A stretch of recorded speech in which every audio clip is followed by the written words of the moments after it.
Kalau Anda nggak punya mental yang kuat, maka Anda tidak kemana-mana. Kalau Anda takut keluar rumah karena COVID, maka Anda tidak akan pernah bisa ke mall, Anda tidak akan pernah bisa keluar kota, Anda nggak akan pernah bisa keluar negeri. Kalau Anda takut divaksin, maka Anda nggak kemana-mana.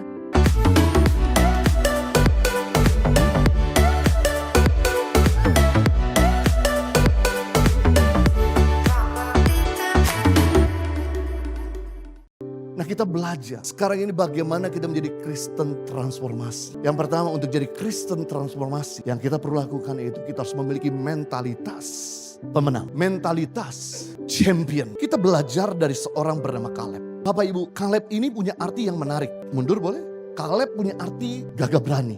Kaleb ini punya arti bergerak dengan cepat. Kaleb ini punya arti kekuatan yang besar. Padahal umurnya sudah 80 tahun. Kaleb ini punya arti heroic spirit. Nah, Kaleb ini salah satu daripada suku bangsa Israel atau Bani Yehuda. Yang kedua, salah satu pengintai daripada orang Israel yang diutus ke tanah perjanjian. Dan yang ketiga, ternyata Kaleb ini orang Moab, keturunan dari Esau, bukan orang Ibrani asli.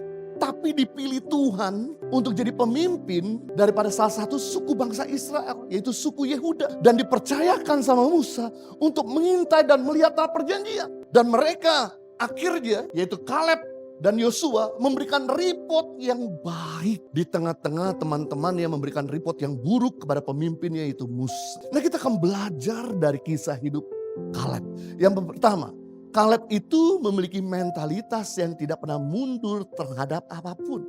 Mari kita lihat firman Tuhan, Bilangan pasal 13 ayat 30. Kemudian Kaleb mencoba menenteramkan hati bangsa itu di hadapan Musa. Katanya, tidak, kita akan maju dan menduduki negeri itu sebab kita pasti akan mengalahkannya. Dimana ketika Musa memilih setiap pemimpin dari suku bangsa Israel yang terbaik dari yang terbaik dan diutus ke tanah perjanjian untuk melihat keadaan tanah yang akan Tuhan berikan. Yang menarik ini Bapak Ibu, 12 pengintai sama-sama melihat opportunity, sama-sama melihat kesempatan. Yang menarik, mereka sama-sama lihat berkat Tuhan ada di tanah itu.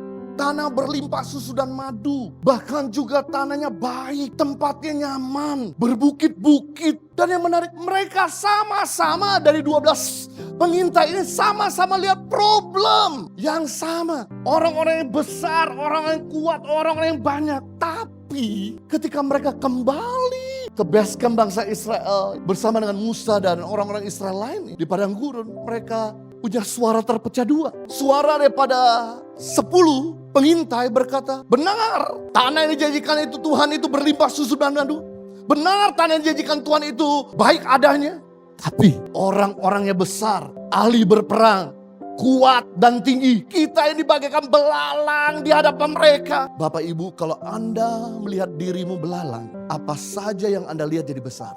Jangan pernah menganggap dirimu belalang. Karena Tuhan tidak pernah menganggap dirimu belalang. Dan kemudian kecewalah 2 juta bangsa Israel karena mendengar kabar dari 10 pengintai ini. Tapi yang menarik, Kaleb memberanikan diri di tengah-tengah 10 pengintai yang ngomongannya negatif. Tidak Musa, tidak bangsa Israel. Benar, tanah dijanjikan Tuhan itu berlimpah susu dan madu. Dan orangnya gagah perkasa, kuat dan ahli berperang.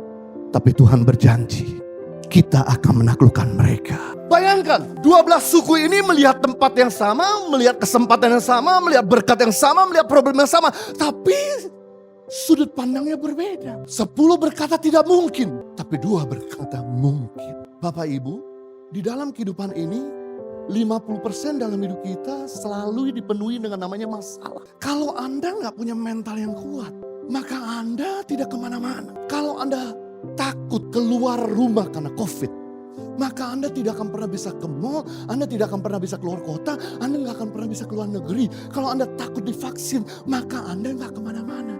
Saya cuma mau beritahu, selama Tuhan menyertai kita, kita nggak perlu takut. Seandainya ada bahaya, Tuhan akan meluputkan kita, Tuhan akan mencegah kita. Dan seandainya kita kena musibah, Tuhan bisa mengubah semua yang buruk menjadi kebaikan.